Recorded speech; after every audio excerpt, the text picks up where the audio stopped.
L'Escamoteur aux éditions Futuropolis de Philippe Collin et Sébastien Goethals, un polar historique qui revient sur Action Directe. Alors Action Directe, c'était un mouvement d'extrême gauche terroriste dans les années 60, fin des années 60, 70, 80. Ouais.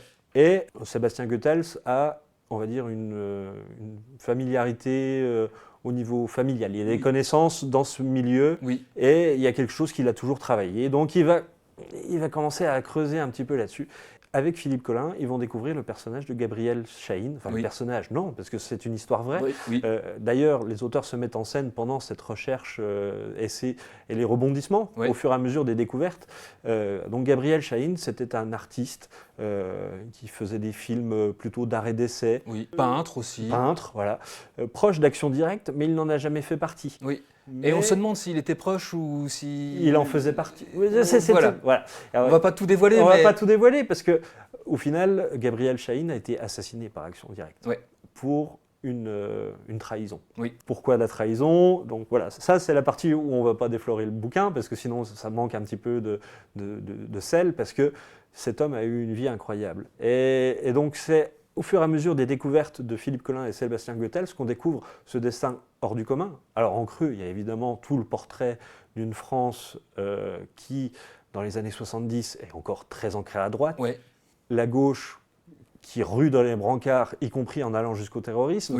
Mais il y a justement cette arrivée dans les années 80, la possible arrivée de Mitterrand au pouvoir, l'impact sur les services secrets, les renseignements généraux qui n'ont jamais travaillé avec la gauche, qui ont toujours suivi les ordres de la droite, l'espèce de purge politique qui peut y avoir lieu.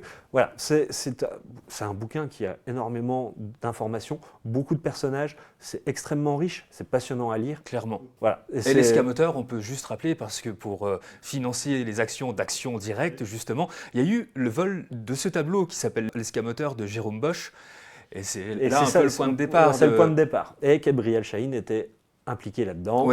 Mais voilà, c'est vraiment un bouquin, si on raconte toute l'histoire de Gabriel Chahine, on déflore le bouquin et c'est dommage. Après, au niveau du dessin, Sébastien Goethals fait le choix de chapitrer son histoire quand même avec des couleurs distinctes. Les flashbacks sont très reconnaissables. Et lui-même, il dit il voulait restituer l'ambiance des années 70. J'ai voulu créer de fausses dyschromies, comme celles qu'il y avait dans les bandes dessinées de mon enfance.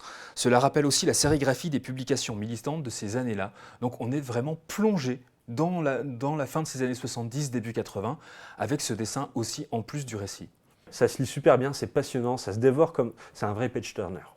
C'est le mot de la fin pour cette histoire-là. Une histoire vraie qui se lit comme un roman d'aventure, un vrai polar historique à conseiller aux amateurs et aux amatrices du genre L'Escamoteur aux éditions Futuropolis de Philippe Collin et de Sébastien Goethals.